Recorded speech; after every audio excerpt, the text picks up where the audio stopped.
Yeah. Order. Call the meeting to order. For the purpose of today's meeting, jackets will be optional. And then you should do what I thought I did, which is silence your phones. This is the Standing Committee on Health. I'm Johnny McDonald, the MLA for Hants East and the chair. Today we will hear from Nova Scotia Health and the Department of Health and Wellness regarding expansion of multidisciplinary care teams. Another reminder, please put your phone on silent. Just a reminder, don't touch your mics because they'll pick it up. And now I'll ask committee members to introduce themselves for the record by stating their name and their constituency. MLA Mumbercat. Good morning, good morning. Good afternoon, everyone. Derek Mumbercat, the MLA for Sydney Member 2. Paul Wozni, MLA, Sackville-Cobequid. I use he, him pronouns. Hi, everyone. I'm Susan LeBlanc, the MLA for Dartmouth North, and I use she, her pronouns. Nick Hilton, MLA for Yarmouth. Good afternoon, Melissa Sheehy Richard. I'm the MLA in Hants West. Good afternoon, Susan Corkin-Greek, MLA for Lunenburg.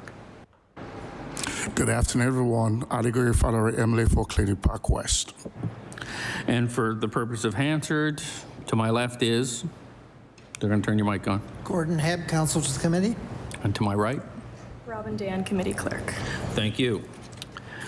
So now what we'll do is we'll have the witnesses introduce themselves, just name and position, and then we'll get back to doing the opening statements. And we will start with Colin, Mr. Stevenson. Good afternoon, Colin Stevenson. I'm the Chief of System Performance and Integration with the Department of Health and Wellness.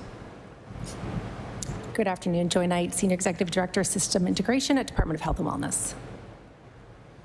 Good afternoon, Annette Elliott Rose. I'm Chief Nurse Executive, Vice President, Clinical Performance and Professional Practice. Thank you. Hi, everybody. Aaron Smith, Provincial Medical Executive Director and Provincial Operational Co-Lead for Health Homes and Primary Care Clinics. Okay, so I see I have three with opening statements, so I will go backwards with starting with Dr. Smith. Do you have opening? I believe you do. Then I'll work this way. Great, thank you. Thank you all for the opportunity to join you, and very excited to be here and talk about the work that we're undertaking. Just a bit of a backstory from me. When I began my career as a family physician back in 2008, I couldn't have imagined how dramatically or how quickly the landscape of primary care, community care, and hospitalist-based care would change, and what this shift would mean for our patients, our health system, communities, and providers like me. At the time, I was like many other family physicians working in a solo practice with all the pressures you might expect with those responsibilities squarely on my shoulders.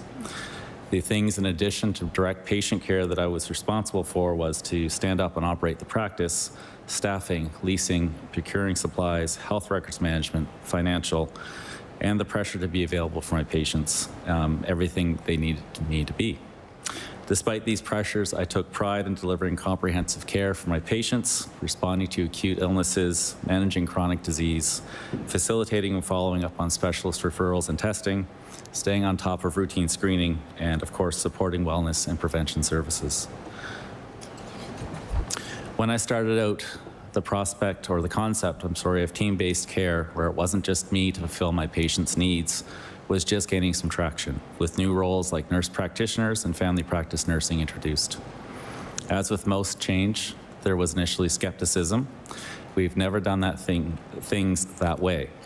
Others didn't have our training or our background. But conversation by conversation, pilot project by pilot project, and role by role, we began to understand how multidisciplinary care would improve patient outcomes and physician satisfaction. Specifically, we began to understand that other healthcare professionals had in-depth knowledge, that they too had completed comprehensive education and training programs. They too had achieved the requirements set out by their licensing bodies, and they were qualified and equipped to join us in delivering care in our clinic rooms, at patients' bedsides, in emergency departments, operating rooms, and more. Reflecting on my own clinical experience as one of the first family physicians to partner with Nova Scotia Health to support a nurse practitioner in the primary care environment, I am still struck by how significantly it impacted quality patient care, patient experience, and my own joy in my work.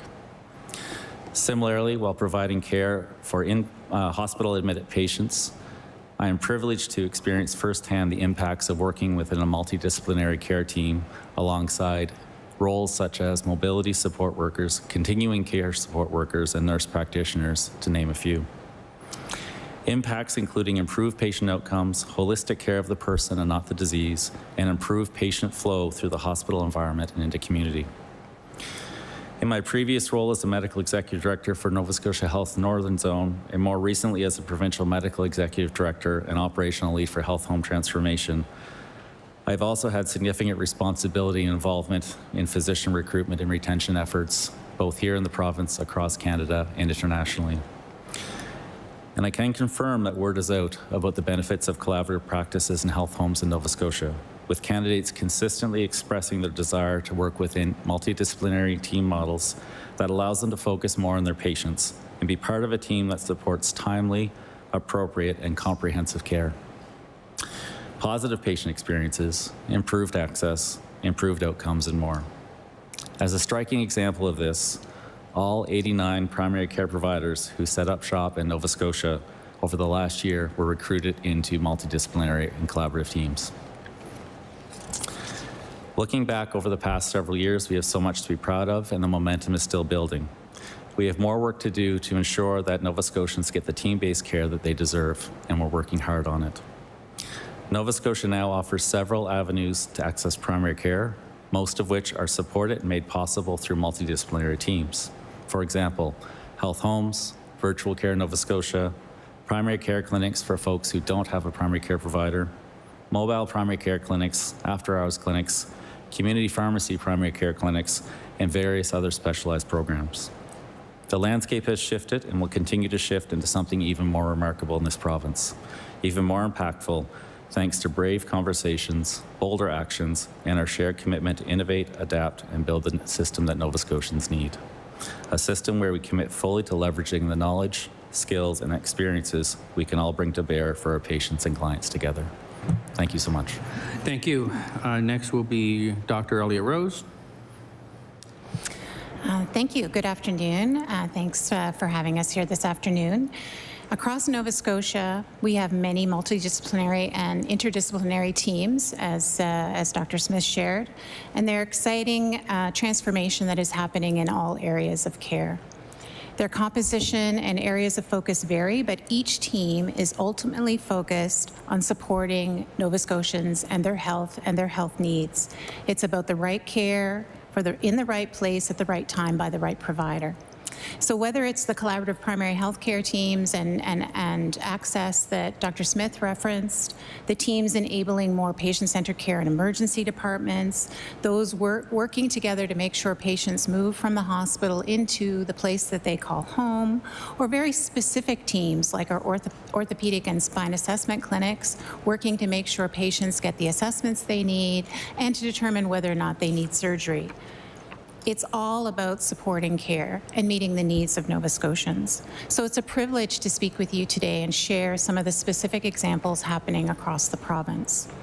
In healthcare, as it is often said, our people are our greatest strength, our most important asset. And I can say that without hesitation. While we have many investments in very, very important things like technology, equipment, and infrastructure, what is important every day is the people taking care of the people in Nova Scotia.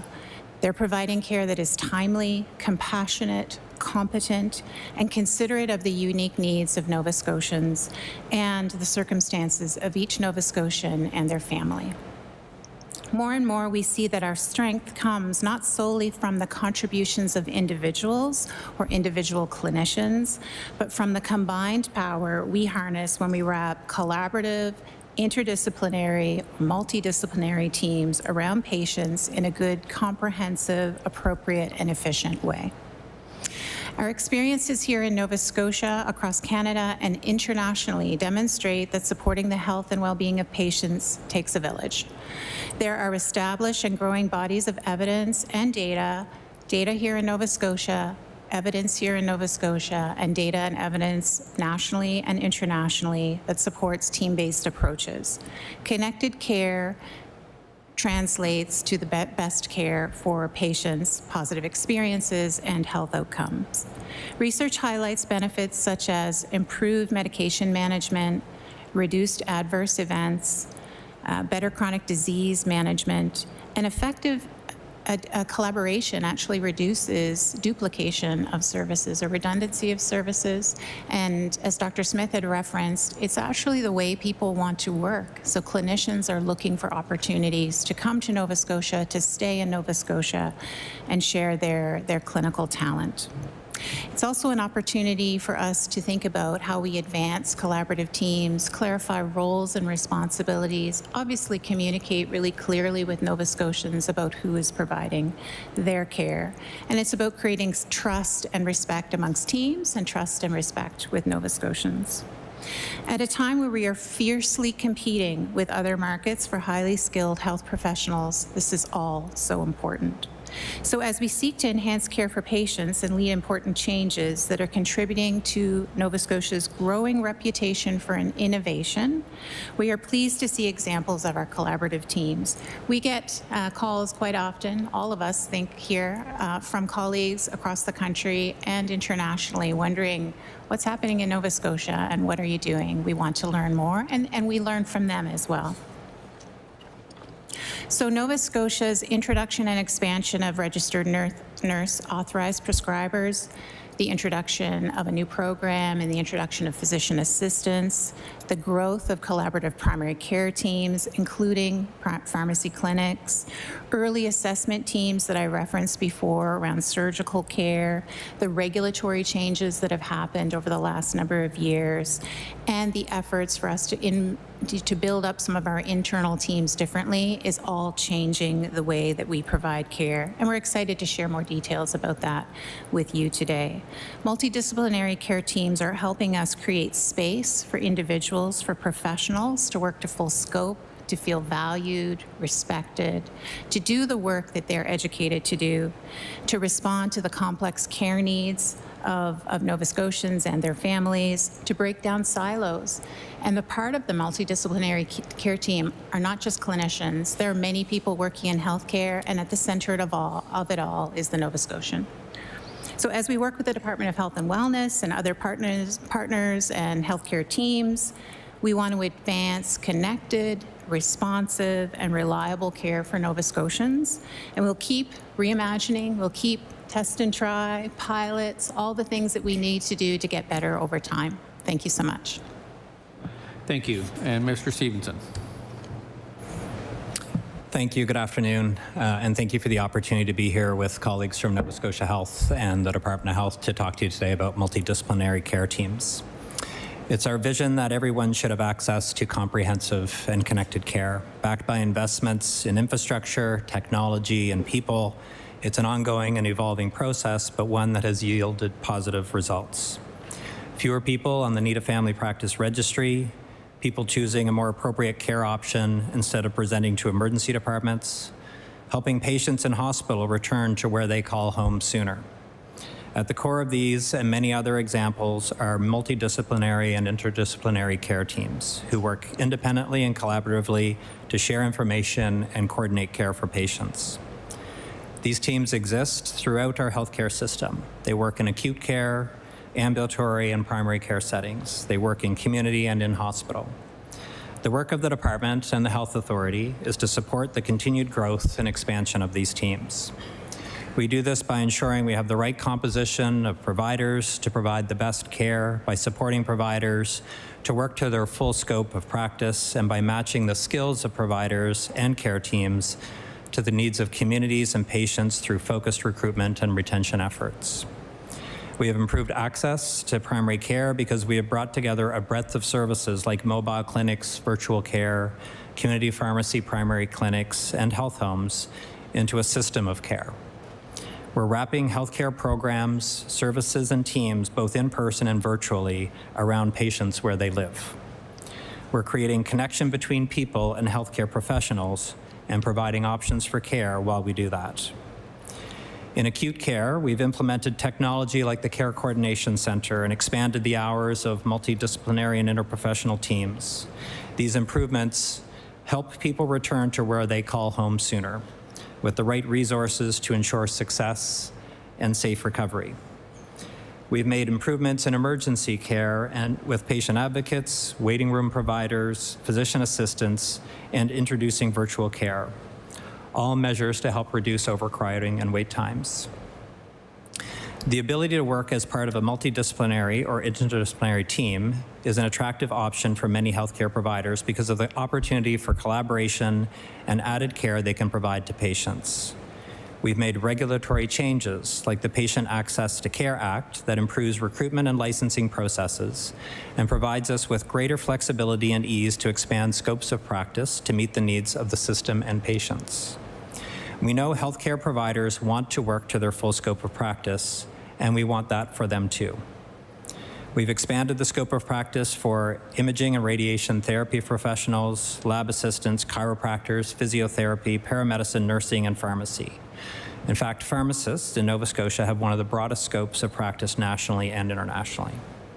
We could not achieve any of this without people. We continue to recruit internationally and have established supports like the Physician Assessment Center of Excellence to help internationally trained physicians work in Nova Scotia sooner. We have created more opportunities to train physicians in Nova Scotia. The new Cape Breton Medical Campus is on track to open this fall with the first cohort of students starting in September. Change doesn't happen overnight. It takes time. We've laid the groundwork, we've made notable improvements, we've seen results.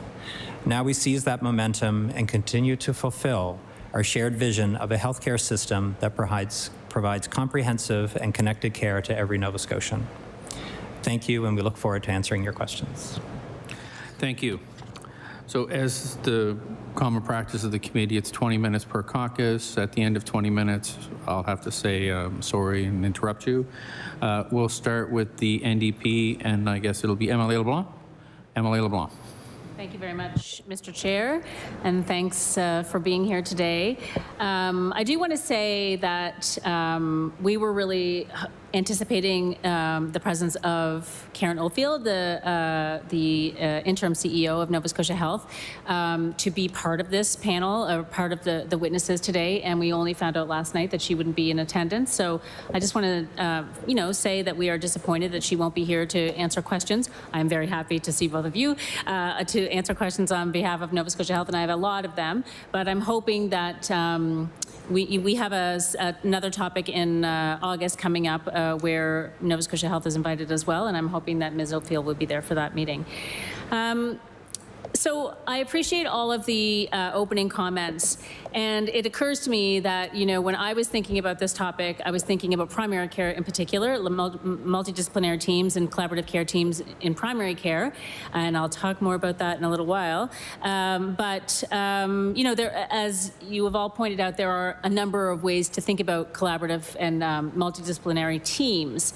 But I do want to focus mostly on primary care and this, like the idea of a patient or a person being connected to a team. Because there's been a number of references to the pharmacy primary care program and mobile health clinics, all of which I have used, even though I have a primary care provider. But the fact is that if you don't have one, those are all great to get the care you need when you need it, but there's no continuity, there's no continuation, there's nowhere that those reports are going. Sometimes mobile health clinics can't do certain things because there's nowhere to send the reports, certain tests, that kind of thing. So I want to be really clear that I think, at least for our, in our position as constituency MLAs, we still need to work toward attaching every person in Nova Scotia to a team, and preferably in their community.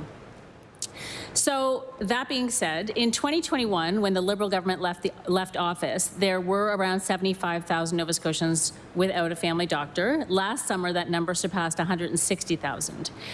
How did the primary care crisis get so bad between those years? Anyone? So you're not specifically, so does anybody? Colin, Mr. Stevenson, you move first. I'll try not to flinch next time. Okay. Well, I don't know that I'd have a sort of an expert and a definitive answer to sort of what caused the the full increase, but there'd be a few factors that I could sort of offer up and ask my colleagues to kind of jump in as well. So a few things kind of happened over those particular periods of time. One was, and I think you said 2021 is the reference date that you started from. Is that we were still in, but coming out of the tail end of pandemic globally, as we all know.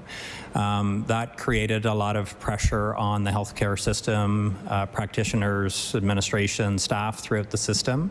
So we did see some people make decisions to leave the workforce that may otherwise have stayed in the workforce. So some sort of reduction in workforce associated with that particular timing and what was happening within the system. Following that, we also, in Nova Scotia as well as other parts of Canada, were aggressively recruiting and increasing our population. So we had growth within the population within the province over that same period of time, which creates the need for people to seek access to or attachment to primary care. So those would be sort of two factors that were occurring between that 2020 period of time up to sort of 2024, certainly, where I think the system, through implementation of different strategies to address both care to population more broadly, as well as to address the shifting and the change in the workforce. We've been able to start to see that turn. I think the most recent numbers, so that's now down to approximately 91,000 people who are unattached. I think the other piece, and Ms. MLA LeBlanc, you referenced the other ways that people are accessing care. So we really haven't just kind of waited for recruitment to take hold and for teams to kind of build up. We've had a really strong focus in the system around creating the access points that you've referred to. So creating access through virtual care, pharmacy clinics, and some of those other points have also helped to augment how people are, I'd say, connected to the system. It's an access point, but it is allowing them to be connected to the system, understand what their care needs are, and make sure that they're referred to the appropriate care location if they need additional supports. MLA LeBlanc. Thank you. And as you note, there are 91,000 people still on the, or thereabouts, on the needed family practice waitlist. And I'm wondering if, Mr. Stevenson, you would agree with me that that is still, we are still in a primary care healthcare crisis. Mr. Stevenson. Thank you. We're still in a situation within primary care where we know we have steps to be taken. I think what we've seen within primary health care over the last 3 to 4 years has been a significant increase in the means in which people can access primary care.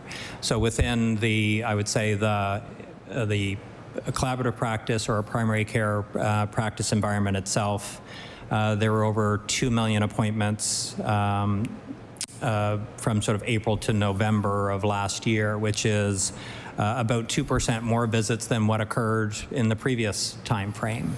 Over the last couple of years, we've seen an increase in other access points of like over 800,000 additional primary care appointments that didn't exist in the system prior to that. So while we still have individuals who are unattached, and there's aggressive moves to continue to attach those individuals, I would say that the primary care system is in a significantly better place than what it has been historically.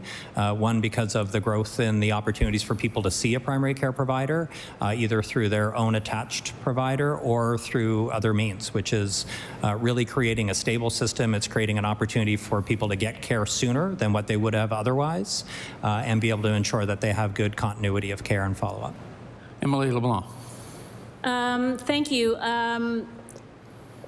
I take your point, but I also just want to reiterate my point, which is that when folks don't have a family, an attachment to a health home or a family care provider in some case, in some way, things can fall through the cracks. I definitely think that, like, the primary, the pharmacy clinics and those types of access points are very important, and they are definitely relieving pressure at emergency rooms for people who aren't attached. But I want to, in terms of the crisis, the word crisis, someone like Kathy Cross-Carey, who was in the news, there's a CBC article about her recently. She spent months trying to get a cancer screening that she needed. She almost wasn't notified of her diagnosis because she didn't have a family doctor. So Nova Scotians deserve better than that. And maybe we'll say, well, someone like Ms. Cross-Carey fell through the cracks, but that, with a cancer diagnosis, a breast cancer diagnosis, that it's just, it could be a matter of life and death if you're falling through the cracks. You say that you're aggressively working to attach people to attach people, yes, and get them off the wait list. Do you have a timeline? Can you tell us when you expect everyone in Nova Scotia to be attached to primary care? Mr. Stevenson. I might lean on my colleagues here in a minute, so I won't give a specific timeline associated with it. I think the evidence would show that there has been a significant reduction in the number of individuals that are unattached, so more and more people each month becoming connected. If we look back to February of 2023, so just 2 years ago, that number was 133,000. Now we're at 91,000. So I can't tell you today. I'll ask Dr. Smith or Dr. Elliott Rose if they have additional information with respect to the timeline. But the plan continues to be to recruit into teams to build and expand and strengthen more teams to manage down that existing number of individuals who are on the attached list. Dr. Smith. Thanks so much. Emily LeBlanc, I appreciate your comments, and I agree with you. Nova Scotians deserve the best primary care system in Canada, if not the world, and we're working hard towards that. I also agree that all residents of Nova Scotia should have connection to and attachment to primary care, in line with what's been described with Jane Philpott's excellent book, Healthcare for All, which I'm sure you've read. Following up on the connection comment, because I think that's something critical, that folks are connected across our primary care system. For folks who don't have current attachment to a health home, we do have a network of primary care clinics across the province. There are 19 of them, and they're specifically designed to provide care for folks who don't currently have attachment. They provide care in a multidisciplinary way. There are teams which comprise of physicians, nurse practitioners, physiotherapists, occupational therapists, and they're there to provide both episodic care, so things that don't require planned or structured follow-up, and they're also there to provide continuous care for folks who have complex care needs or chronic disease management. In terms of connection to these clinics, we have inflow pathways that are structured. We call them request for care pathways, and that would be from, for example, VCNS, Virtual Care Nova Scotia. If they assess somebody and they feel it needs follow-up either episodically or continuously, they will make the referral to the primary care clinic that's nearby, and they will be followed up as needed. Similarly, for outflow from the emergency departments, for example, similarly, you can activate a request for a care pathway, and they'll be seen quite promptly within their local PCC. So we're working very hard to make sure that connection exists, because, as I said, I agree that's critical to quality patient care. In terms of the Need a Family Practice Registry, it's very hard to say when we'll get to zero. We're going to work hard to make sure everybody is connected, but one of the things we have in this province is we're very blessed that people want to come from all over the world and live here, and we're seeing unprecedented population growth, and we're trying to build a system that can connect that, can catch that when people arrive, and that they can be connected to primary care in a meaningful way. Emily LeBlanc. Yes, I am going to pass it on to my colleague. All right. Emily Wozniak. Sorry. Thank you, Chair. In May 2023, the government released a plan to create 8 new collaborative family practice clinics. Recently announced clinics in Halifax, however, were not on that list. Why isn't the plan to expand collaborative care teams publicly available to Nova Scotians? Emily Wozniak. Anybody specific, or? Okay. Dr. Smith, perhaps? Mr. Stevenson. Oh, sorry. Dr. Smith? Okay. I can answer very generally, and then I can hand it to my colleagues. Thank you. What we're making sure when we're building health homes is that we're being very responsive to community need. We're looking at rates of chronic disease in community, rates of social supports versus not, unattached rates, and also the need to stabilize when physicians decide to end their practices and move on to other scopes of practice or to retire. So we certainly have plans in terms of how we support populations, but oftentimes we're also reacting to and planning for community need. Emily Wozni? I thank Dr. Smith for those comments. I guess I would say the fact that there's a plan that people can't see offers small comfort to people that don't understand when they're going to get connected. People need to know when they can what they can expect for their family's health care. What possible reason can Nova Scotia Health or the government offer to justify keeping Nova Scotians in the dark about when collaborative care is going to be available to them in their community? Who wants to? Mr. Stevenson. Thank you for the question. As referenced in May of 2023, there was a plan that was released and made available, which highlighted the intent to move forward with, I think it was approximately 60 new and expanded primary care clinics within the province. I would say at this point, we've probably, as a province, collectively between Nova Scotia Health as sort of leading that primary care piece of work and investments through the department, have been able to achieve or exceed what that number is. And to Dr. Smith's point, some of that has been in response to requests for support within a particular community and or a provider group in order to stabilize a practice and a system. So we've tried to be flexible and respond to the needs. There are, on a regular basis, community conversations that happen to help support an understanding of what's happening with primary care within their respective communities, to talk about how services are available within those particular communities and what the intentions are to try and sort of strengthen or deliver a new sort of practice type within those particular communities. So those conversations happen on a regular basis across the province, which would be one means for the community to hear more about what's happening within their particular area. Emily Wozni. Yesterday, 3 new health homes were announced, but the health homes in Citadel and Needham aren't expected to open until this October, with the quip barring construction or staffing delays. Are these the next most likely homes to open? And follow up to that, why isn't the government clearly laying out a timeline for each region of the province and the opening of collaborative care that has been previously announced? Mr. Stevenson, or you can kick it to somebody else. Maybe I'm going to lean on Dr. Smith and Dr. Rose just in the sense of the likelihood of other clinics opening sort of sooner, or what sort of the status of the planning is from an operational perspective. Dr. Smith? Thank you.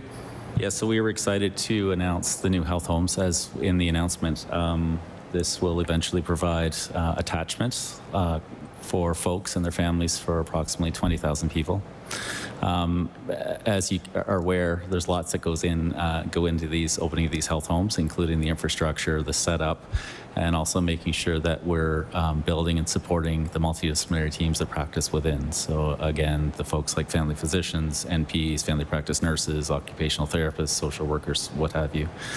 The other thing to keep in mind with these health homes is that folks can't start from scratch with their full panels. It would be irresponsible. So we have to make sure we're metering the inflow of patients and families, balancing people's needs for attachment, but also making sure we're providing the care in the safest, highest quality way.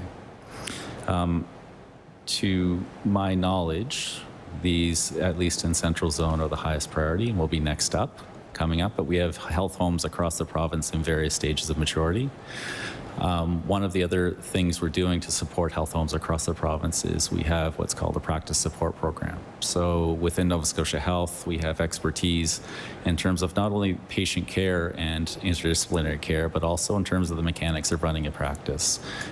helping with patient flow, helping with panel management, validating and helping with processes. So we've been supplying that support to health homes right across the province, and we'll continue to improve them on an ongoing basis. MLA Wozni. Chair. There you go. Thank you, Chair. The NDP learned that between March and April of this year, over 4,200 Nova Scotians added their name to the family practice waitlist. Meanwhile, the government has only reported on the number of people coming off the list. Why is the government more interested in convincing the public they're making progress than accurately portraying the whole story to Nova Scotians? Mr. Stevenson. Thank you. So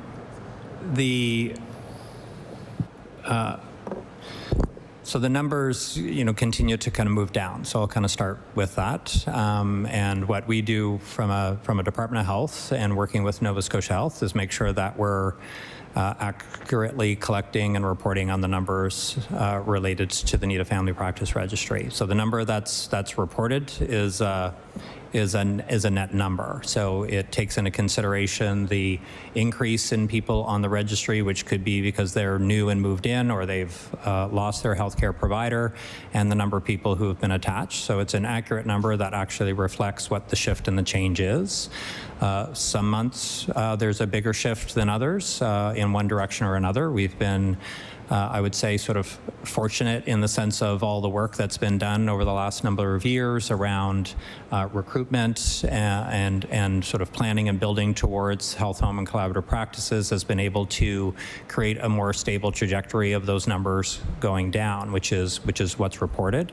There's no misinformation or misreporting associated with what those numbers are. It's intended and always has been an accurate number that is reflected. There continues to be work which my colleagues from Nova Scotia Health may want to speak to. There's been continued to be work as it relates to validation of people on that list to make sure that people who have found attachment or who have left the province are removed from the list. There continues to be work to ensure that there's accurate information associated with the health status of the individuals, so that if there's opportunities to more appropriately match them to other care options, that's occurring throughout the process. So all of that is shifting what the registry is, how it has historically been used. Time for the NDP Caucus have elapsed. The next will be for the Liberal. MLA Mombercat. Thank you, Mr. Chair, and I appreciate the opportunity to ask some questions today, and thank you all for being here. It's a balance for you because you're the ones doing the work. I was involved a lot with collaborative care when we were in government. We had some great examples in Cape Breton around the nurse practitioners coming into the practice. But you guys are out, you are doing the work, and then there's the marketing machine that is the government. So I want to focus on the list for a second, because this government, and we've referenced the list. We heard it in a press release yesterday that 20,000 people are potentially going to come off the list, but now the list isn't public. So I question the list completely, because the current government used that list as the benchmark for them to come to government. And then last year, before the last election, they removed that data for the public to see. So my first question is around the validation, or actually my first question is around the public. And I can ask this through you, Mr. Chair, to the presenters. Do they believe that information should be accessible to the public?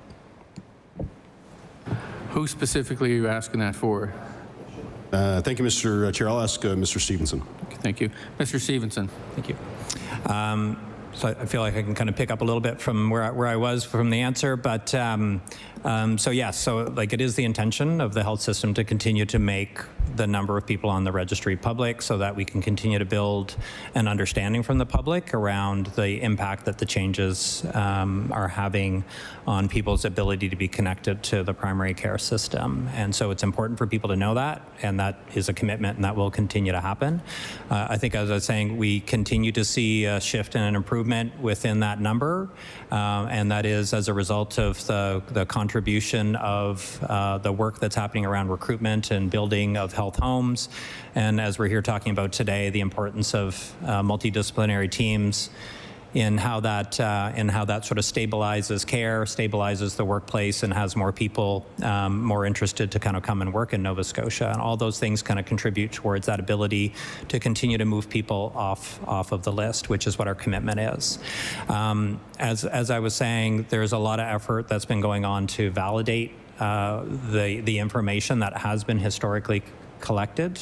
It's been the intention of the health system to mature what that registry has, which has largely been a database or a list where people could add themselves but didn't have any ability to remove themselves. So there's always going to be and continues to be work within the health system to validate, to check with people, find out if they've actually received care through some other means, ensure that their health information is accurate, that they're still seeking care, and be able to match them to the most appropriate care provider. That work will continue. We'll continue to report and disclose what the number is as it sort of shifts from month to month.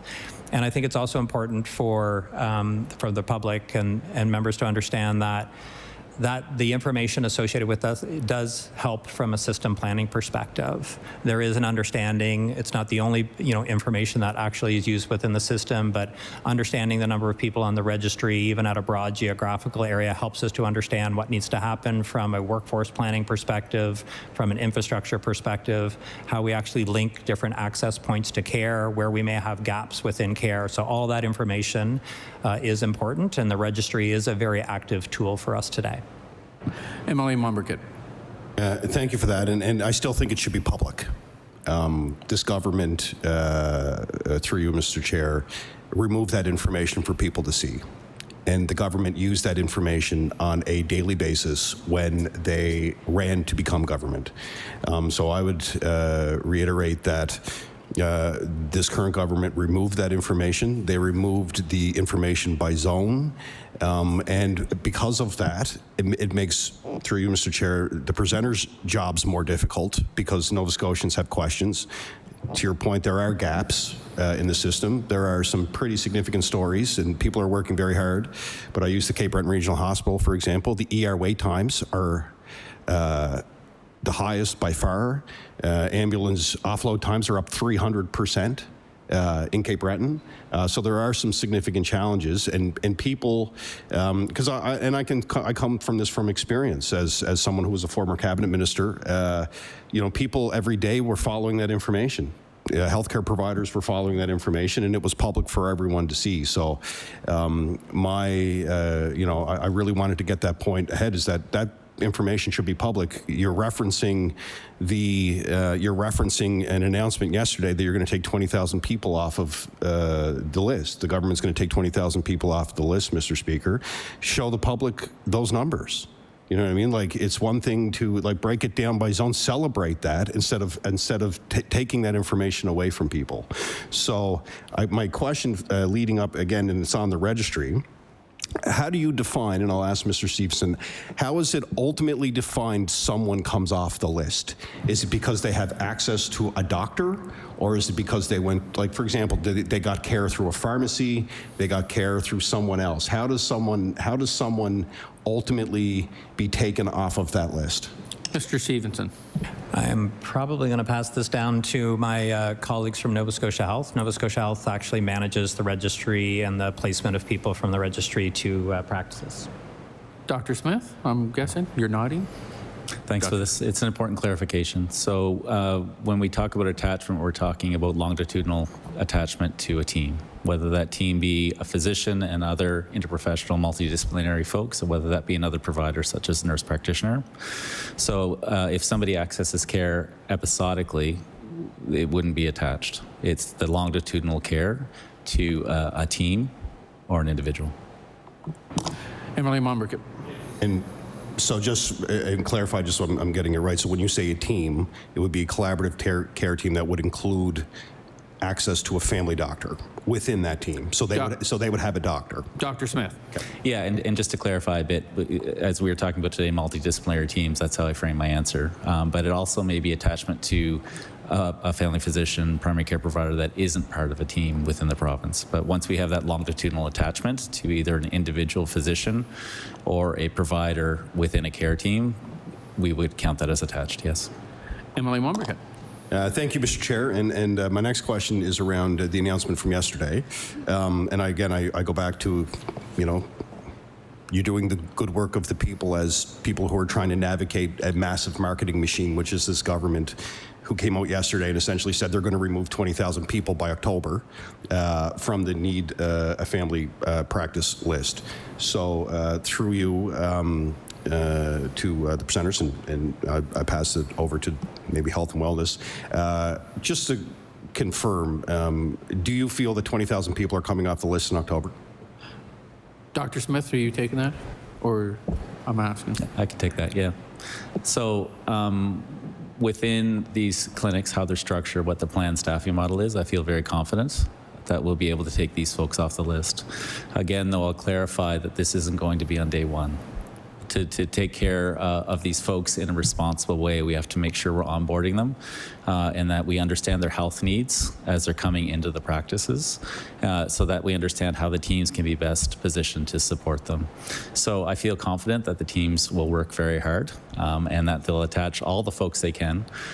It won't be in day one, but I can confirm that our providers, whether they be physicians, NPs, or other multidisciplinary care providers, they care very deeply. As I said, they're Nova Scotians. These are folks, neighbors. They're their teachers. They're their classmates. So folks within our teams care very, very deeply about providing the best access they possibly can. I had the privilege recently of traveling around the province, meeting with primary care teams and health homes from one end of the province to the other. And what was striking to me is how invested people were in terms of providing this type of care and how much they valued and appreciated the increased attachment numbers we're getting within primary care.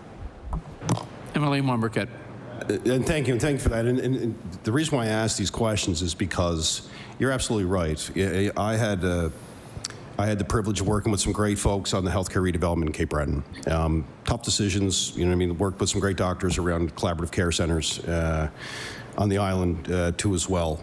And when I see the government come out and the government generally does this the day before committee, whether it's this committee or any other committee, there'll be a press release that will come out about something that the government is committing to. And when I saw that yesterday, I said to myself, they're putting the pressure on these people to really, who are out there doing their thing and care about people.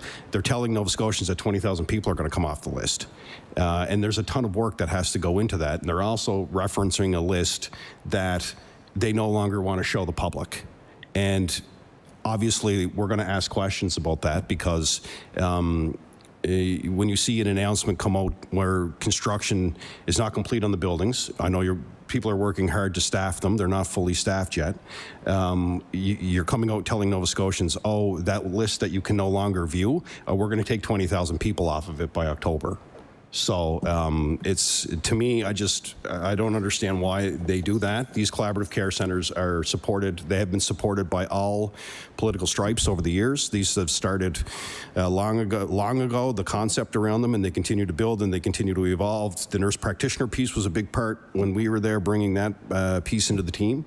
So I wish you well in that. Like we all celebrate the capacity of people coming off or getting access to care. I question the list myself. That's something that they never should have taken away from the public. So you've indicated that. Do you feel confident through you, Mr. Chair? Do you feel confident that you'll have the staffing complement for those 3 projects that were announced yesterday by October? Dr. Smith. From a physician perspective, and if the chair will allow, I'll ask my colleague. You can ask somebody else to answer. You just move forward quicker. Maybe briefly, what I'll say is that from a physician perspective, we are enjoying and appreciating unprecedented levels of interest in practice in Nova Scotia.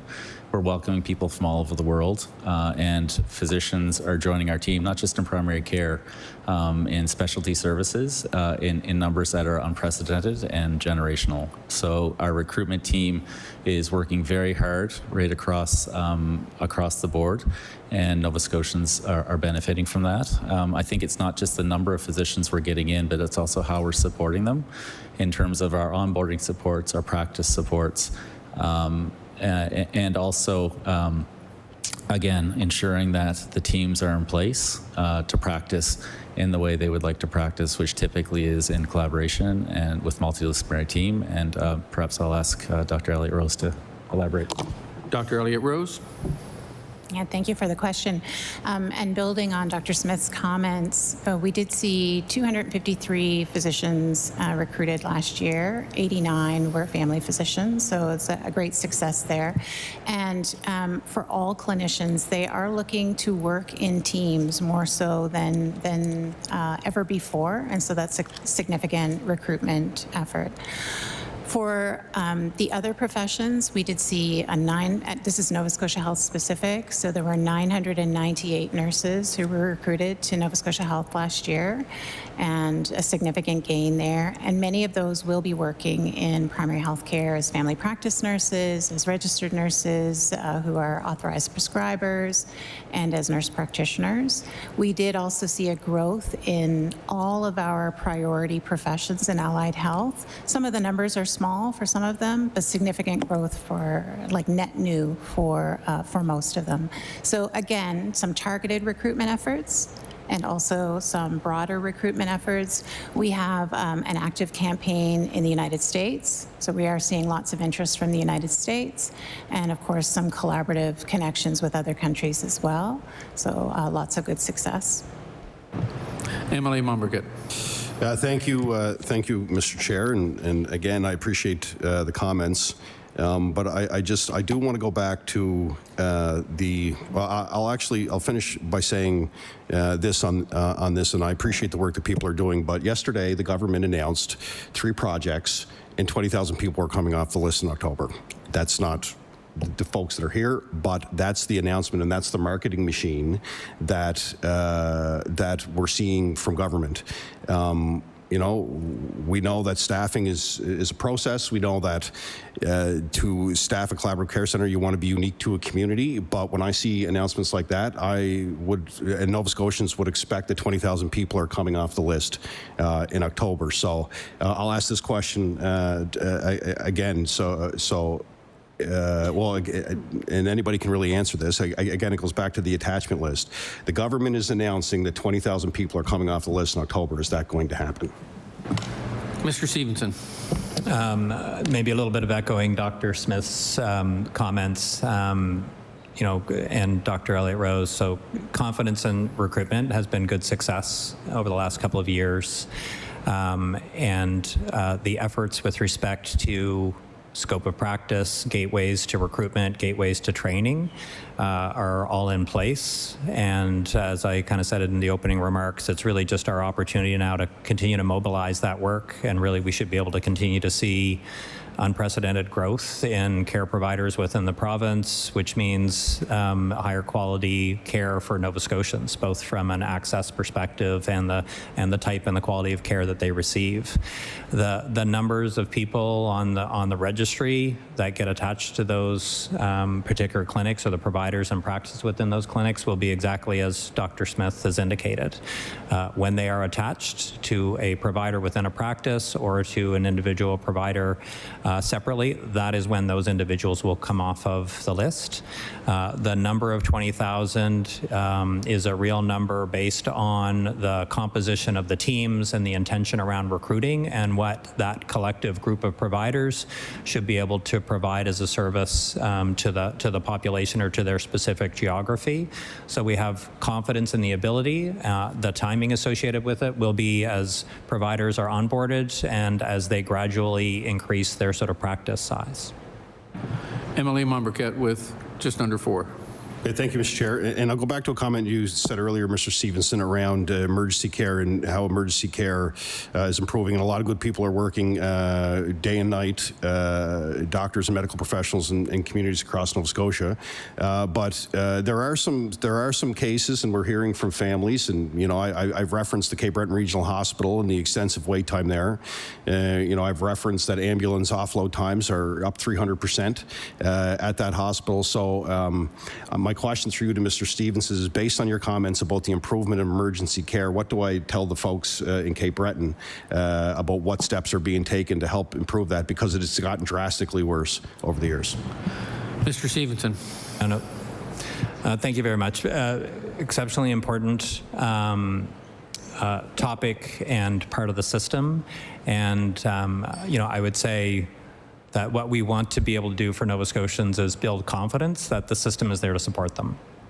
And at all times, the investment that we've been making from a system perspective, so we've been talking a lot about primary care, but there's also been investments within emergency care and within the emergency response system to try and ensure that we're creating the right opportunities to support people in the care where they need it, and as we've kind of said, as close to home as possible.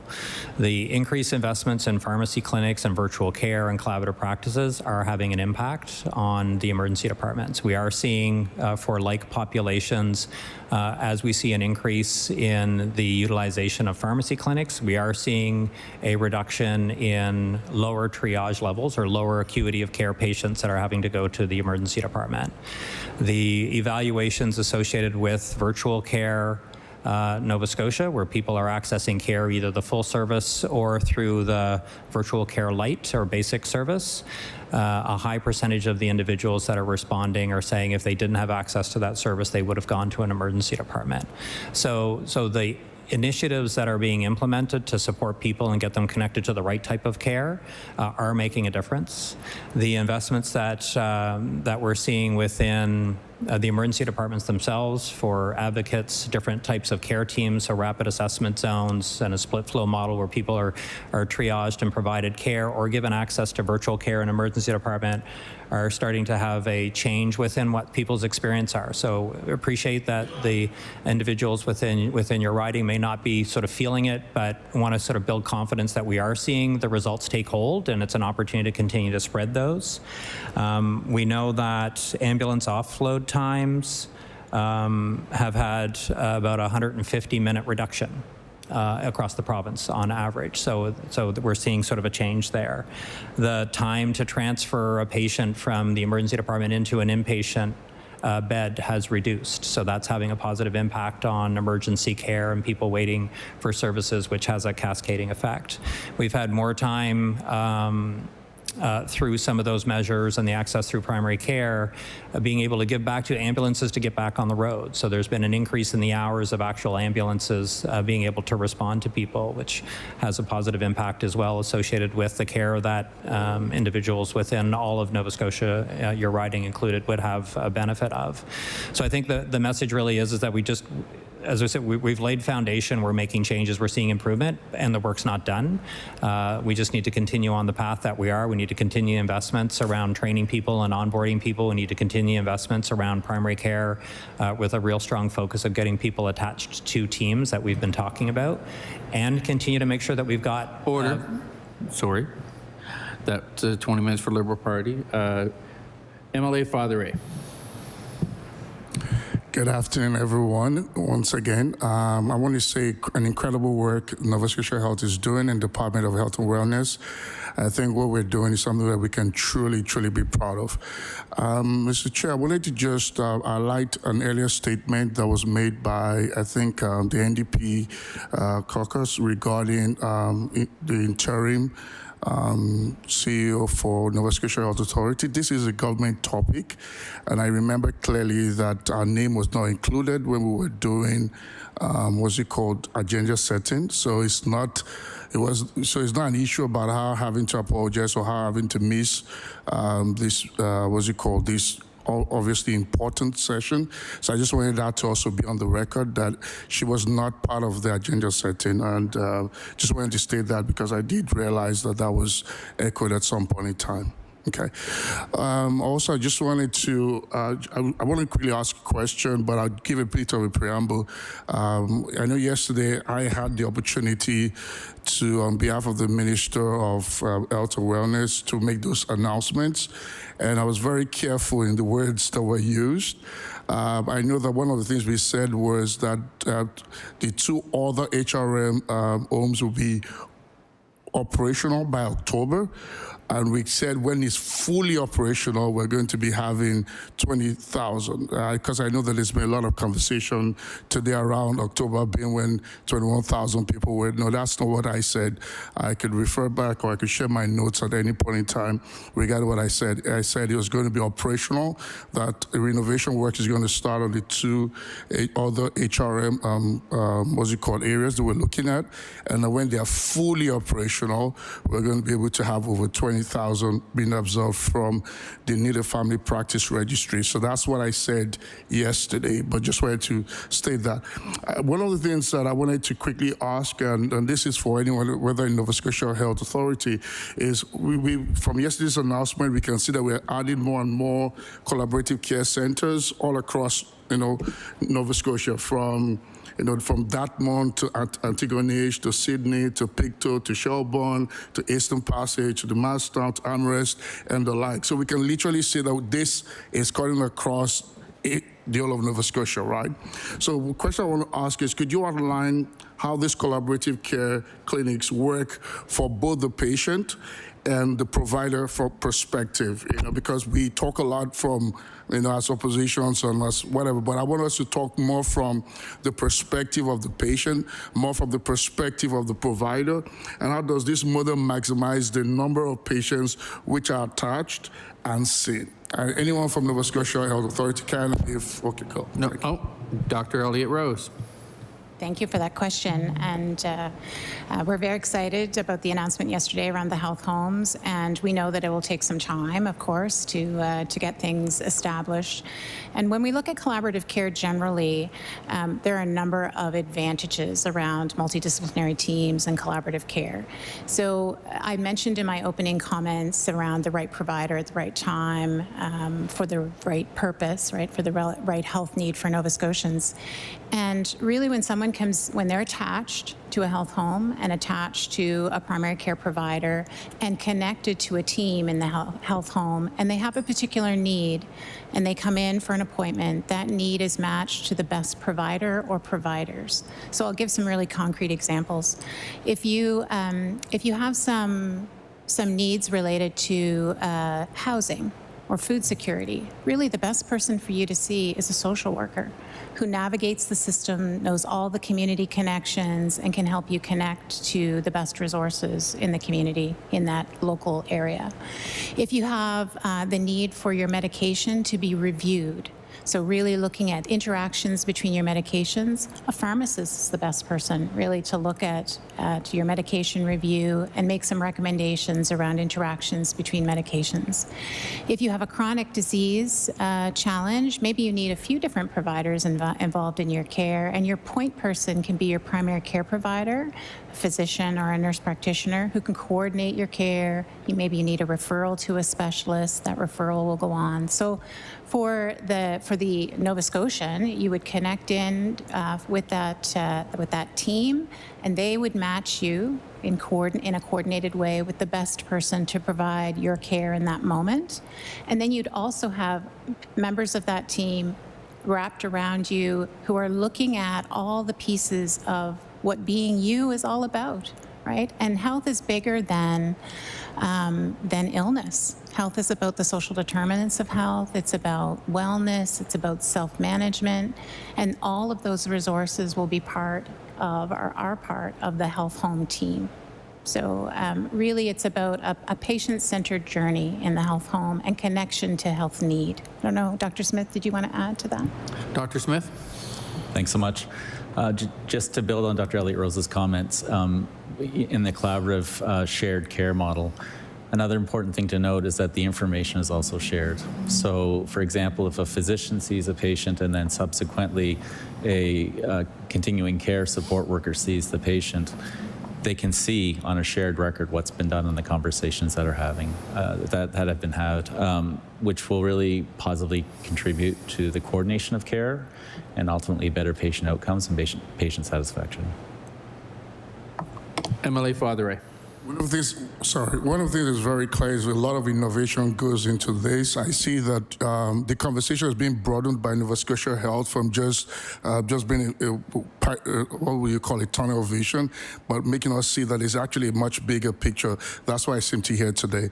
One of the things I would say before I ask my next question is I had an opportunity to tour one of such facilities yesterday, and I was really impressed, seeing 27 operational rooms, seeing accessibility, all of that was in place. You could see that it was all designed with the patient in mind, and I think that's pretty remarkable. And I know that the doctors are already been hired. They're just in the process of onboarding, so I know we're going to have a total of 7 physicians in that place, also with the physiotherapy. I think that's really a commendable work. It's no longer an assumption. It's not, it's real. You could work it, you could feel it, you could breathe it, and you could also have the experience in it, and just many incredible staff that are there and the clerical support that's going to be offered to those physicians, nurse practitioners. I think that's really remarkable.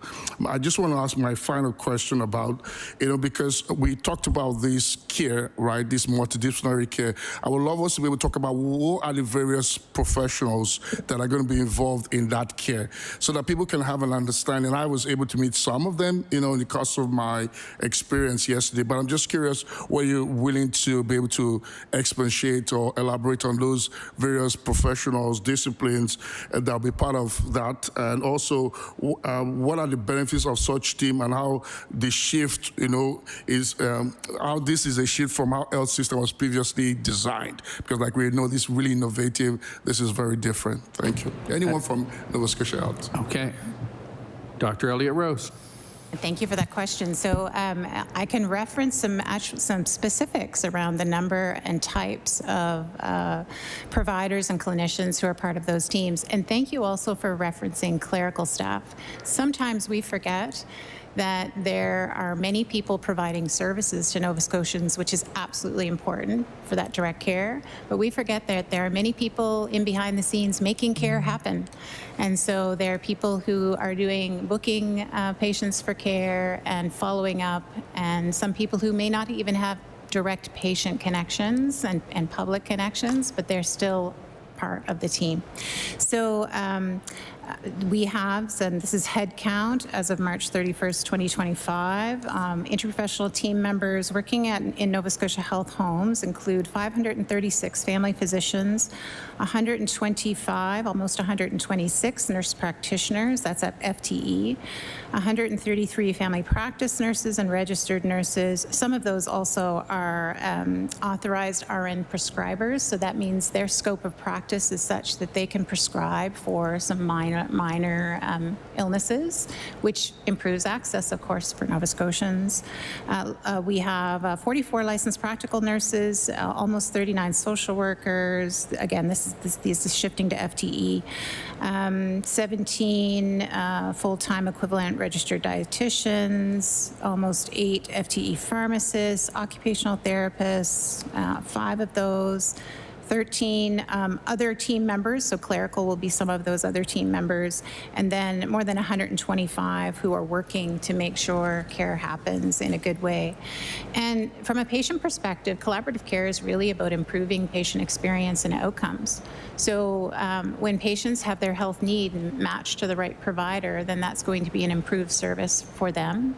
We know when teams work well together, and it's not just about shared space, it's about shared time and space, role clarity, understanding the scope of practice of each other, communication, as Dr. Smith had mentioned, that's a better care plan for patients, right? Patients have the best care possible because they have the diverse expertise of that full team behind them. We've talked about access to care, and if we think about the health home model and someone's coming in with a particular need, maybe they have a respiratory infection. Well, on that day when they come in, they may not actually need to see a physician because their care need isn't as complex as someone else who may need to see the physician. So you're actually freeing someone up to see the most complex patients. Maybe that on that day, that person sees a nurse practitioner or sees someone else on the team. but they're still followed by the team, and they have that wraparound service. Of course, efficiencies. I think we mentioned earlier that this is also eliminates redundancy in the system and efficiencies, and is more cost effective. We have examples, of course, where strengthening primary health care as the foundation for health care in our system is also keeping people out of emergency departments, and that's so important. And someone earlier mentioned innovation. So when you have teams coming together like this in collaborative groups, that's actually the spark for innovation and creativity. And we often say, all of us say across the health system, but particularly at Nova Scotia Health, we have almost 40,000 people working with us when you think about employees, learners, and physicians, and volunteers. And it's the folks doing the work who are actually the most creative. The people who do the work have the wonderful ideas, and they bring those ideas, and we do the pilots, and we do the test and tries, and we give it a go, and that's what transforms and improves care. And coming together in collaborative teams helps people spark those ideas. It's so important. Dr. Smith? Again, I really appreciate your reference to administrative supports in the clinics. And maybe if I could just give an example of that, of the non-patient facing or non-clinical roles that have positively impacted our health homes. As I've traveled around the province and talked to teams, teams increasingly have a position called a care team assistant, which is net new into our system. And the care team assistant helps reduce the burden on other team members by taking on tasks such as equipment ordering, managing inventory, room preparation. It frees up administrative staff to focus more on their own core functions, but also smooths the way for providers and clinicians interacting with those patients. When I talk to physicians around the province and teams, I was marked by how impactful just the addition of this one role is into the patient access, into work pathways within the clinics, and also in terms of patient experience. So, MLA Corkum Greek. Thank you, Chair. I just want to take a moment. When we have these opportunities, we want to, of course, make the most of our collective time, of your time, for being here with us. And I think it's quite easy to fall into moving to the next question. But I want to rewind just a bit, because the statement was made, unprecedented levels of interest in practicing in Nova Scotia by Dr. Smith a short time ago. And I realize we are all constituency MLAs. We know that every day that a Nova Scotian who is not yet attached, every day longer that they wait is a day too long. We know that there's work to do, and but there is also great focus and determination to do that. But also that part of the success that's driving that recruitment, what I'm hearing from the assembled witnesses today, is this collaborative care, multidisciplinary approach. That is actually the topic of today's session, and for my own headspace, if not for any someone else, others here, I think that's really hopeful and really something worth pointing out and celebrating. This collaborative approach, I had a conversation with a local, he's a pharmacist working in hospital, and interestingly, he was at my office on another matter yesterday, and we were talking about this, and particularly his observation that new doctors, people who are newer into practice, this is what they crave. This is how they wish to work. This is how they hope to have a life balance that sees them stay with their spouse over time, really not sacrifice other important areas of their lives. I know I was very excited when the position of physician assistants was brought in, and our regional hospital in the Scotia Regional Hospital, I understand, has a physician assistant as well as a nurse practitioner and an advanced care paramedic. And I would really love a little bit of a dive then into, we've looked at the collaborative care as a primary practice and how that structure assists in better care in that particular platform and that particular location. If someone could speak to the use of interdisciplinary care in the ER. And Dr. Smith, I think I see nodding. Dr. Smith? Perhaps I can start and then again pass it to my colleague. Just to go back a bit around unprecedented interest in Nova Scotia, if I could. Between April 1st, 2024 and March 31st, 2025, we welcomed 253 new doctors to the province, which is a net gain of 187 physicians. 90 of those, roughly 90 of those, are family physicians, and the rest are all specialist physicians, which would include services such as hospitalist medicine, emergency medicine, surgery, internal medicine. So the attraction to Nova Scotia goes well beyond the primary care context. In emergency department is another area where multidisciplinary care really shines. So we have, of course, physicians working, we have RNs, LPNs, but we also are starting with what have been new roles. So for example, we have nurse practitioners working within our emergency departments, and I'll defer to Dr. Elliott Rose for the comments there. We have physician assistants, as you said. So for folks' awareness, physician assistants are folks that are trained within a medical model of care. They have the ability to diagnose, manage, and make suggestions on the care for folks with both acute illnesses and chronic disease. They are experts in coordinating care. They can build and propose treatment plans for both acute and episodic and chronic care needs. And their role for physicians in both specialty services like emergency department as well as in primary care has proven to be incredibly impactful and well received. In terms of the NP role within the emergency department, I'll defer to Dr. Elliott Rose. Dr. Elliott Rose? Yeah. With Thank you, Dr. minute and a Smith. half. Okay. So adding to the PA, the physician assistant scope of practice, NPs can do all of that. And they are independent clinicians, self-regulated and licensed, so they have their 3 to 4 year RN, so undergraduate nursing degree, and then an additional 2 or 3 years on top of that as nurse practitioners. They can work in primary health care, but they also work in a number of specialty areas, including the emergency department. And Mr. Stevenson mentioned a split flow model in the emergency department. So if we think about that, there would be Nova Scotians coming in for emergency care, and they would be triage, and of course we would take the patients who are most ill coming in for a service. And then in the split flow model, some people who may not have as urgent care would go into that lane of care, and the nurse practitioner could see them very quickly and provide services. They may not need to see a physician at all. They would get services, they would get a prescription if they need it, they would be diagnosed.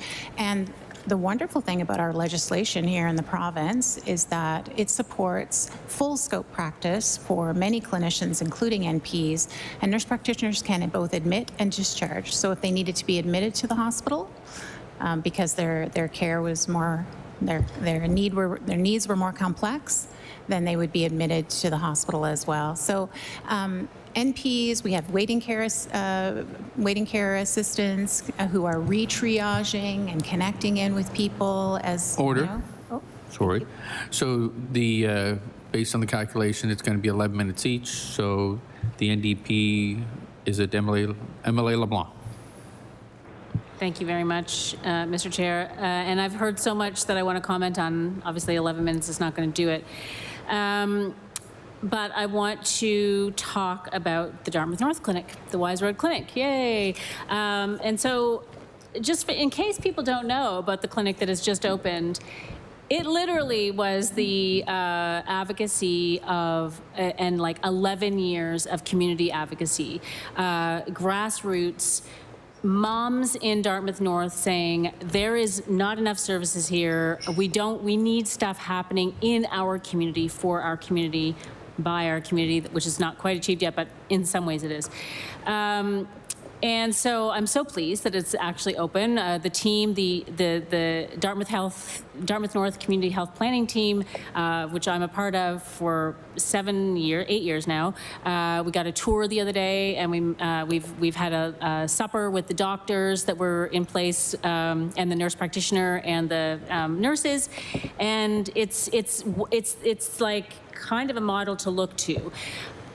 And it's not quite the model of Jane Philpott's imagination, which I have read the book, and I think this is the model we need to have in Nova Scotia. And I'll tell you why, and I want to know what the plan is that there's nurse practitioner, there's also IWK, which is amazing. And maybe a social worker. There's an application in for a social worker, is my understanding.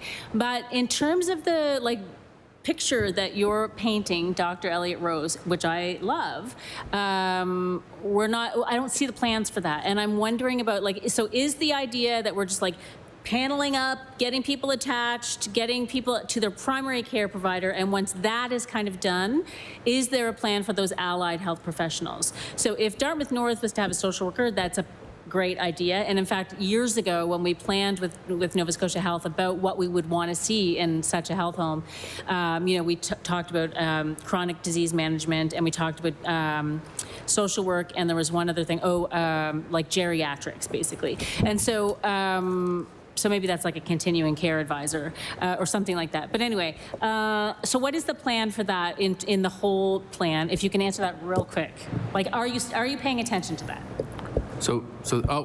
Dr. Elliott Rose, that's what I thought. Thank you. Okay. Thank you very much for that question. And I will say that I have great affection for Dartmouth North because as a registered nurse, I did some work there early on in my career and was part of the Family Resource Center and a few other things. And so wonderful people, you're right, with a lot of passion and commitment for advancing care. I'm going to reference what Dr. Smith and perhaps Mr. Stevenson said earlier, and that's really looking at the community needs. So there could be a core team for a health homes. You may look at a primary care provider or two. It could be a couple of different folks, some nurses, some, we mentioned clerical staff, others who would be part of that. And then as you look at the community needs, who do they need to meet their health needs? This also aligns with our workforce planning that we use. So we use an integrated needs-based workforce plan. So that really looks at what are the local needs of the community, of Nova Scotians, how do you match the human resources and the services to meet those needs? And then how does that improve outcomes and experiences? So I guess my short answer is yes, we are paying attention to that. I don't know if Dr. Smith, you have additional details.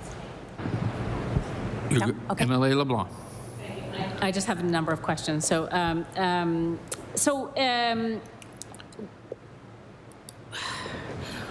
We know that sort of the best practice for a properly resourced health home or collaborative practice is that each clinician could take that's not right.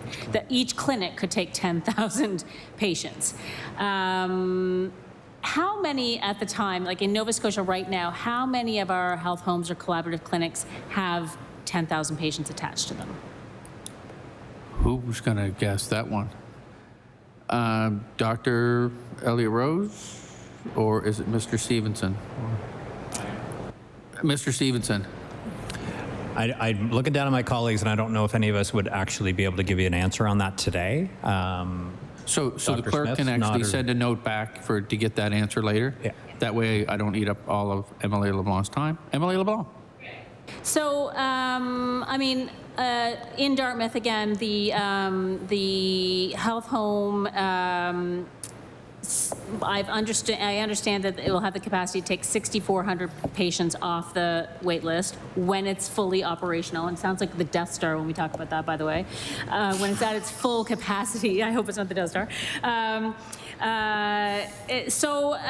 We know that even in this, in the area right around the center, there's a huge housing boom. So 6,400 is better than nothing. Obviously, it's amazing. But what is the pathway for expanding once things are in place? Is there a way to expand in terms of geographic expansion? How are we working to get 10,000 attached to each health home, in particular in Dartmouth North, where it's saying, like we're hearing right now, the number is 6,400. I guess, Dr. Smith? Dr. Smith? Sure, yes. Okay. So to go back to the 10,000, I think it's important to clarify that our teams are varying sizes. Like we have some health homes that have one provider. We have some health homes that have many, many more than that. And similarly with our multidisciplinary teams associated. So the amount of patients or families that a health home will attach is really predicated on the number of providers within that health home. So larger health homes with more providers could be expected to panel many more patients compared to smaller. So the 10,000 is very hard to say. We can certainly get you that information about how many would have that, but again, it's predicated on how many providers and the team size that's there. In terms of expanding those teams geographically or with regard to the team composition, I think I understood. One thing that's important to know is that we're also engaging with these teams, not just with our community statistics and data, but we're engaging with the actual team members to ensure that they know and fully understand the scope of all these other multidisciplinary providers. And we're working with them to make informed decisions about what they feel their team needs to best fit with the needs of the families and Nova Scotians that are in front of them. In terms of geographic expansion, I'm not sure I can answer that or I quite understand the question, and maybe I'll defer to my colleagues on that one. I think Mr. Stevenson might be able to answer it for you if you want that quick. Mr. Stevenson. Okay, real quick. So part of the process from a health home and a geography perspective is that a health home doesn't need to be constrained to one physical location. So right, so broader geography, you could look at sort of health home in combination with other groups of providers within the same geography in order to support the entire population. So we talk about things from a health home having a particular catchment, and then we talk about a health neighborhood, which is bringing together maybe multiple health homes and other access points and services to serve the broader geography. So that would be part of the strategy within the province. Emily LeBlanc, 3 minutes. Thanks, and that brings me to a big question around this. So when the department or Nova Scotia Health announces health homes, like what happened yesterday, are they always net new services, or is it the case that Nova Scotia Health will come in and sort of take over a practice that's already existing, and because Nova Scotia Health is now the administrator of it, it's now a health home? Can you break down the numbers, like currently what we have in Nova Scotia? What are new, say from say 2021, what is a new health home and what is an existing health home or existing practice that was taken over? Mr. Stevenson? I'm going to start talking while they look for numbers, and maybe they'll find something that can kind of give you a little bit more on the specifics. But I think all of what you said is a yes. I mean, so they're not all net new. We've talked about from a planning perspective, there's new and strengthening. So new wasn't there before. It's bringing together, could be recruiting new providers into a particular health home. It could include actually taking in a provider who is a solo practice, no longer wants to work in a solo practice, and combining, which is sometimes why you see the number of new people coming off the list may look lower. It's because they're bringing their practice in with them. So some are new, some exist and are strengthened by adding actual team members. So it could be a couple of physicians that are working in practice, but we're adding nurse practitioners, family practice nurse, or other providers. So there are multiple starting points that are actually allowing us to kind of move towards that health home model. Emily LeBlanc. So I look forward to the breakdown, and if you have to get that after, that's fine. But so for instance, in the announcement that was made yesterday, you're talking about 20,000 people coming off the list when it's fully operational. So that suggests net new. But can someone clarify that? Dr. I don't know why I get a look all the time. Elliott Rose. So we don't have the breakdown. As of March 31st, and of course this wouldn't include new health homes since then, we have 118 health homes that are operated under Nova Scotia Health. But what we'll do is follow up and give you a breakdown of net new versus taking over a practice. And I will say that taking over a practice also has nuances, right? Not just what Mr. Stevenson mentioned around bringing people in and time to add folks to their practice, but then also making it a truly multidisciplinary collaborative practice as well. And what about, yes? So her other one was the new ones. They were all net new. That was MLA LeBlanc's question on the 3 that just announced. The 3. Oh. Dr. Smith, 10 seconds. I can follow up on that. It's my understanding is it's either a combination of net new or physicians or MPs who are expanding their practices, but we'll follow up with you. Order. I gave you an extra second since I had to talk. Time for the NDP is done. MLA Mombercat. The Liberals, you mean? The Liberals. What? You said the NDP. The Liberals. Anyway, doesn't matter. Close enough. So thank you, Mr. Chair. My first question is just around the announcement yesterday. So you're looking at 16 doctors? Probably, and correct me if that was part of the announcement yesterday, you'll need 16 doctors. Are they currently in the province? Are you actively recruiting or contract signed with them? Dr. Smith. So I'll have to follow up on the exact numbers with you. I think it's important to make the clarification, though, is that we're talking the equivalent of 16 physicians if they were doing full-time practice. So we know a lot of our family physicians do a lot of office-based care, but they also contribute to care in many other important areas, such as supporting our rural emergency departments, working at our primary care clinics for those who are unattached, supporting virtual care in Nova Scotia, and also supporting hospitalist medicine within our acute care facilities. So in terms of the 16 physicians, it could be the equivalent of 16 full-time office-based physicians, but the actual number may vary. We'll make sure we get that information for you. MLA Mombercat. Thank you. And with the addition of potential nurse practitioners into these centers, will that give? Will you see an increase in patients that will come through because of the nurse practitioners coming into the collaborative care? Dr. Elliott Rose. Short answer is yes. So nurse practitioners are considered a primary care provider, so they would also have patients assigned to them. And so as we add more NPs with the family physicians, then that would increase the practice or be part of the estimate of the practice. MLA Mombercat. Thank you, Mr. Chair. I'll move to Mr. Stevenson. Mr. Stevenson, in your comments, you mentioned that ambulance offload times have decreased significantly. I'm just looking for the statistic that you actually used. I believe it was 150%.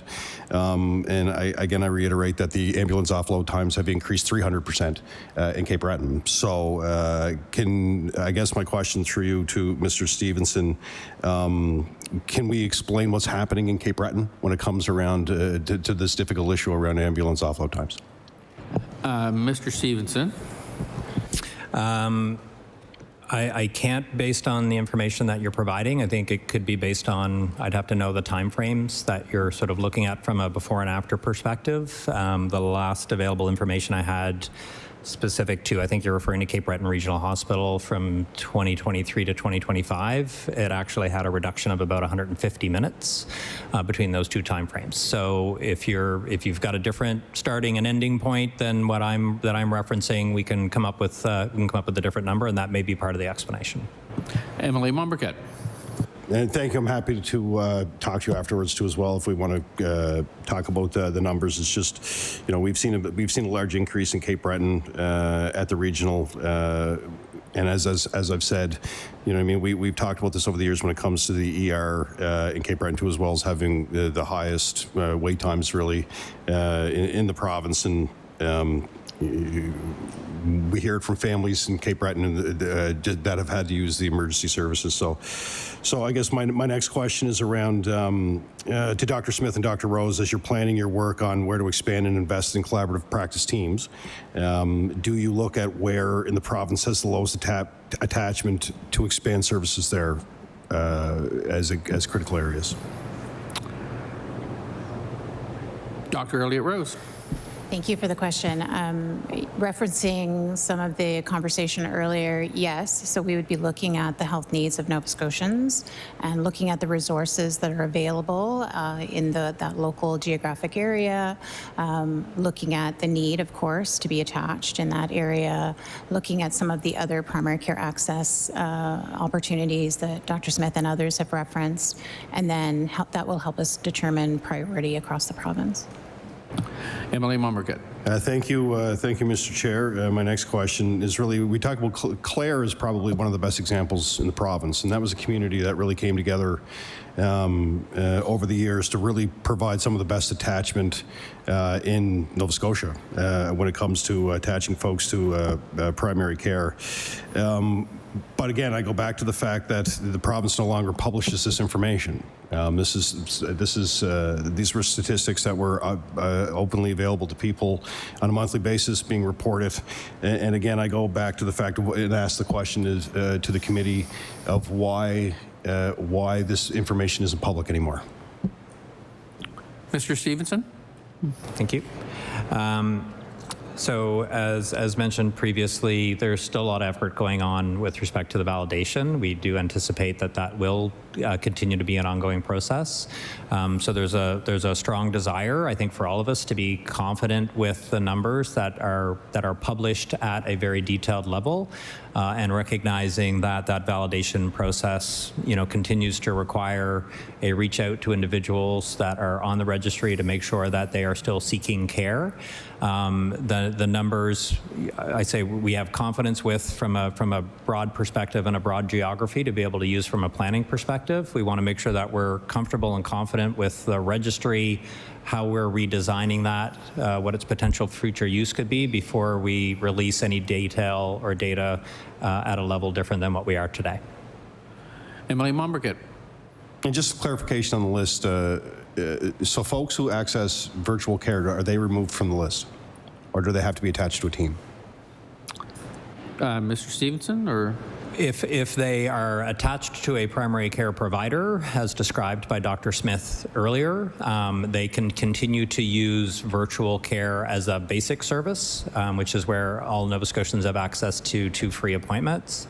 If they are unattached, they have the opportunity for the unlimited full scope virtual care Nova Scotia virtual care service.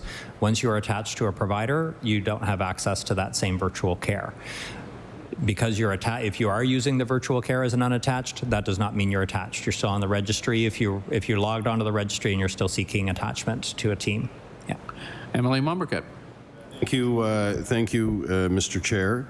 And again, it's just one of those things for me. I know there's validation when it comes to the lists and everything else, but I do reiterate the fact that the government used this list for years to track and to advocate for healthcare. So I just don't understand why we wouldn't make that information as public as possible to people. I do want to talk a bit about too as well.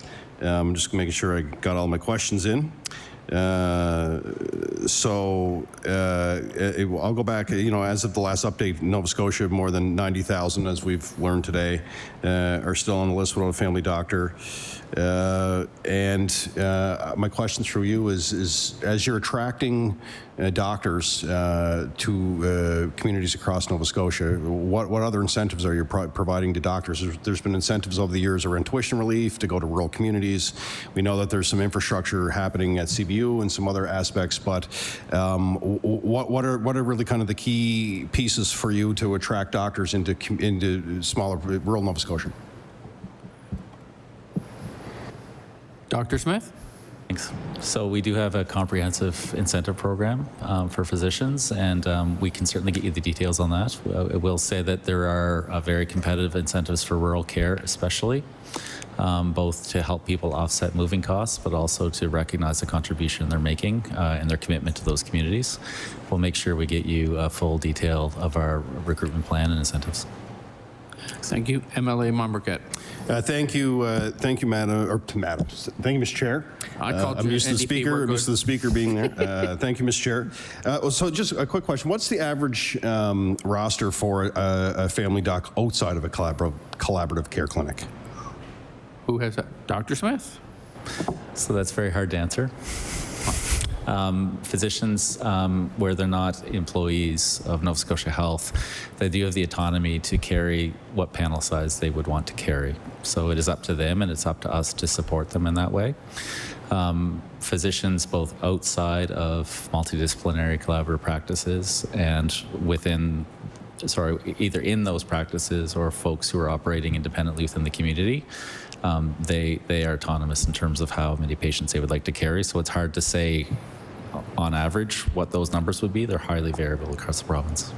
MLA Mumbercat, minute and a half. Thank you, Mr. Chair, and I appreciate the information because you hear that the rosters can vary really right across the province. So my next question is in regards to Cape Breton. We've seen some new infrastructure happen with there's a center in Sydney River, and there's some other things, but I think it's just a transition or a transfer from one building to the next. So my question is, what's the next plan for Cape Breton? We used to have, we have some gaps in communities across the island, rural communities. So if you can give me an update on what's next for Cape Breton, that would be great. Dr. Smith. I can answer high level, and then we can certainly get you more specific plans from there. As I said, I had the opportunity to travel across Eastern Zone, Cape Breton, many of the rural areas, as well as Sydney itself, and certainly struck by the compassion and the dedication of the teams. And it's important that we understand how we can support them, both from supporting physician and NP practice in terms of panel management, onboarding supports, et cetera, but also understanding exactly what supports they feel they need. So we're really making sure we're engaging with those teams to understand how we can support them going forward. MLA Mumbercat. 16 seconds. Yeah, thank you. And with 15 seconds, I'll finish by thanking the committee for being here. One of the aspects I hope that you're looking at as you expand, because I was involved with some of it, is the mental health side too as well, to help support people who need the support. So thank you, Mr. Chair. Thank you. So MLA Hilton. Thank you, Mr. Chair, and thank you all for being here today. I've been a nurse, or prior to this, was a nurse with Nova Scotia Health for 21 years, and it's over the past 3 years. I've mentioned this before, and I'll continue to mention it, that it's over the last 3 years that we've seen a significant change in healthcare, morale, improvement, feeling like recruitment and specifically retention mattered. And I thank all of you for that. It's partly what drove me to run for this government. So, when I hear things like unprecedented interest in Nova Scotia and, being a part of or attached to the health department and talking about the 250 new doctors that we've recruited, net doctors that we've recruited to Nova Scotia, those are things that we haven't talked about in the past.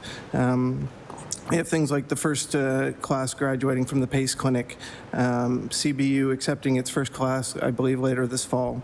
Partnerships with Lebanon and South Africa to bring doctors here from across the world. 1,000 new nurses, unprecedented number of healthcare professionals. My opposition colleague talking about using virtual care, Your Health Nova Scotia app, pharmacy clinics, like those are all things that have come into the discussion in the past 3 years. New investments in infrastructure. I know my community is excited about the new ER that's being built in Yarmouth that is recently broke ground. Those are all exciting things, and they're all things that have happened recently. So, prior to 2021, I've heard the unattached list kind of being attached as a spreadsheet that was on the side of someone's desk that wasn't updated and wasn't an appropriate way to follow patients. So I have to ask, because this hour's kind of got away from us a little bit from collaborative care and more focused on the unattached list, to Dr. Smith, do you feel positive about the care that Nova Scotians are getting right now? Dr. Smith. Nova Scotians are receiving world-class care, and primary care and across the acute care realms.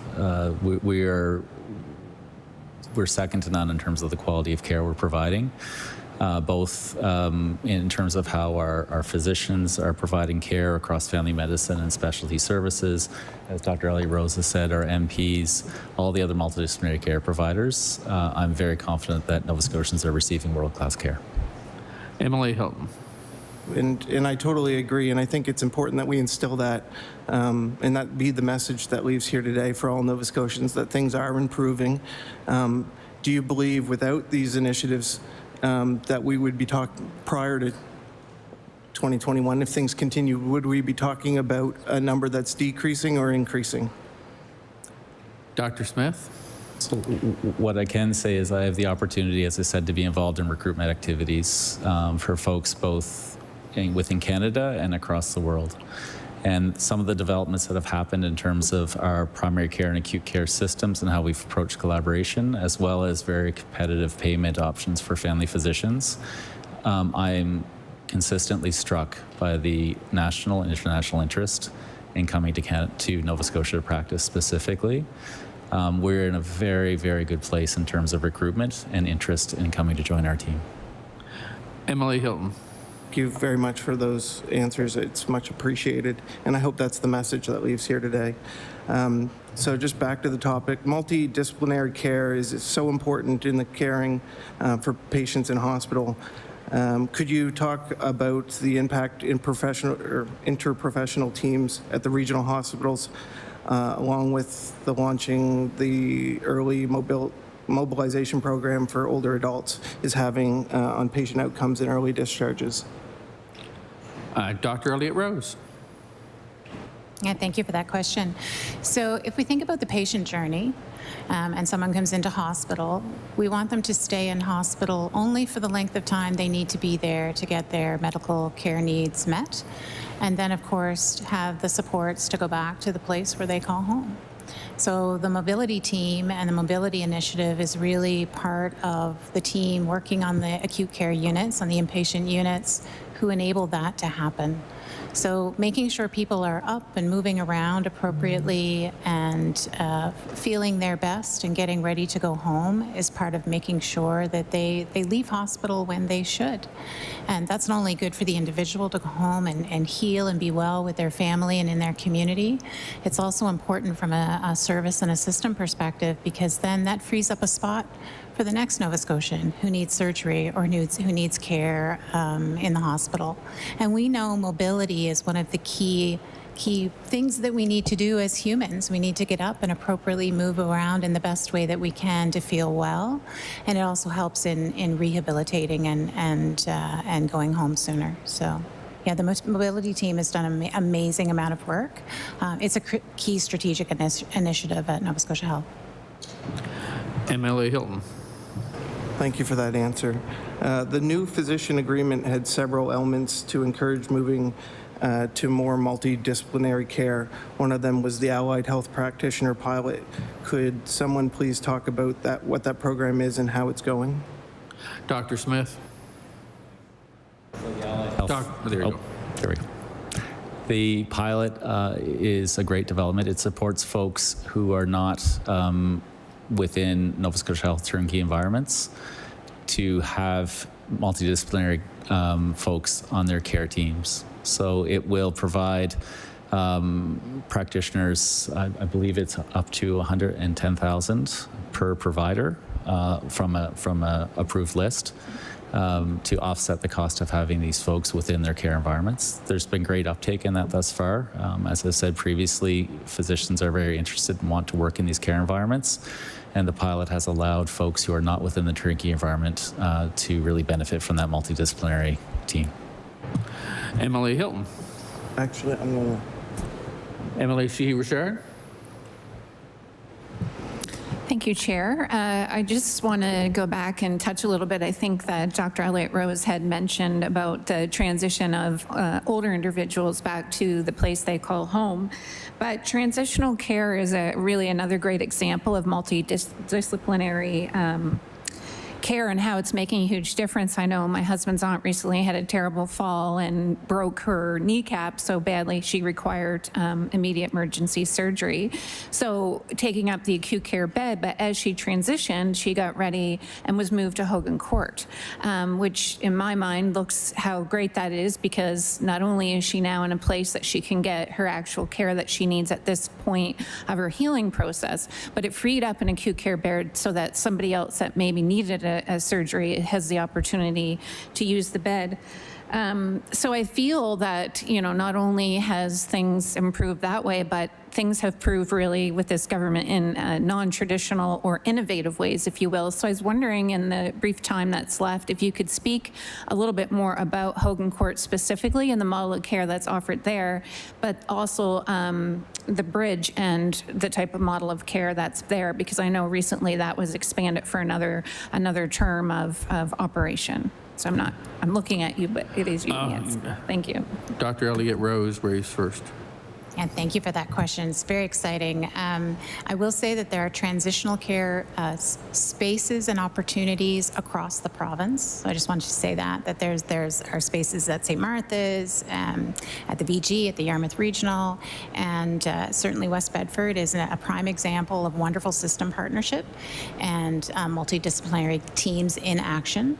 So right now, since the opening, they've successfully discharged 217 patients.